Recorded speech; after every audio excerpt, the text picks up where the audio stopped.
Mark, to go to the dressing room, Scott McTominay has actually said that the dressing room's no longer toxic, which is different to how it was under some of the previous managers at Manchester United.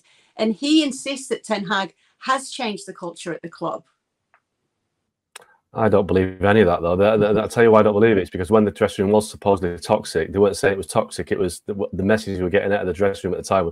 Oh, no, it's a great spirit within the camp and everyone gets on. It's only afterwards that people admit that actually it wasn't quite like that.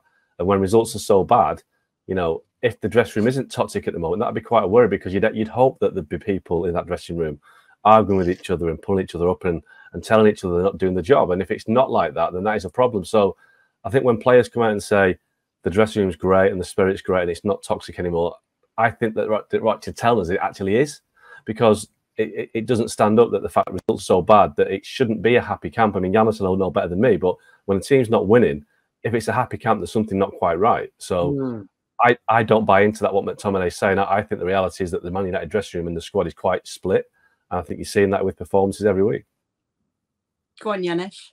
Yeah, no, and you know, the issue here is really, I mean, we toxic or not. I mean, you look at Manchester United, and we often talk about mentality, right? And it's too often. What is mentality, right?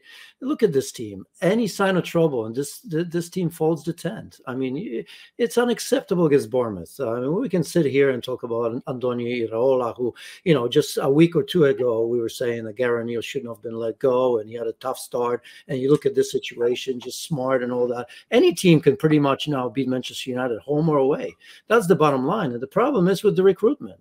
I mean, you have a recruitment. I mean, who wants to come to Manchester United? Let's be honest. We used to say that, but we were maybe afraid because of, I don't know, you know, people online. I don't really care. I mean, you look at this Manchester United, the only players that are coming there is that the Ten Hag knows. Nobody else is coming. Who's going to really come to this team right now? I mean, any player of note is going to come to this mess, not because of Ten Hag, not because of the dressing room, but because of the whole situation. And really, Manchester United, and Ryan has said it, you know, the biggest club is second or third best, but it doesn't really matter. I mean, I would not come in there because there's no chance for success. I mean, you know, this is a retirement club, right? I mean, if you look at Eriksen, look at Casemiro, look at Varane, even though I have respect them, and to some degree, I would like to see Varane again. But with the injuries, with the age, where they are in their career, how can this be successful? I mean, where are the young players that we used to see, or where's the idea of building a club that, okay, we are where we are. This is not 1 year, not 2 years, not 3 years. This has been, for the most part, what, 10, 12 years of this. And there's no light at the end of the tunnel. So I think at the end of it, it really comes down to the players that you have and how much can you get out of them, right? You know, Martial, I don't want to go there.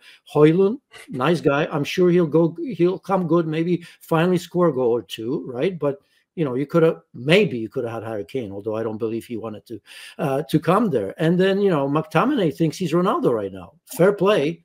I mean, but you know there's something wrong. When your best player is McTominay, you know the situation is not great. And by no means am I taking anything away from him. Well, you mentioned Ronaldo, so let me just put this to you, Ryan, before we finish on Manchester United. We're getting some comments through right now saying Cristiano Ronaldo was right after all. What do you think of such comments? Oh, God. I mean, he was right in terms of his criticisms of the unprofessionalness and just kind of the mess that the club is. But at the same time, I actually credit Ten Hag for cutting ties with Ronaldo. I don't think that was an easy decision. And Manchester United did get immediately much better as soon as Ronaldo stopped playing. So I think they were right to get rid of him. But I also think that Ronaldo's criticisms of, you know, just how kind of stuck in the past and unmodernized this team is, were also correct. Go on, Mark. Yeah, I just want to say on Ronaldo, I think that, you know, as well as he did in that first season, all the goals he scored, I think that the root of United's problems right now, and they've had a lot of problems, but I think the root of them right now is bringing Ronaldo back. What was it, 2 years ago, and only going to Solskjaer? Because at that point, Solskjaer looked like he just might have been getting something going. He had Rashford playing really well, and he had other players that were just kind of coming to the fore.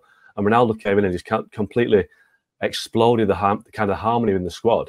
And he was the big ego, and people had their kind of nose put out of joint. People didn't like it. And that sense of selfishness that a few players have developed since then, that maybe Ronaldo kind of had more than anybody else, remains. You know, there's a lot of players that are playing for themselves or not playing for the teammates.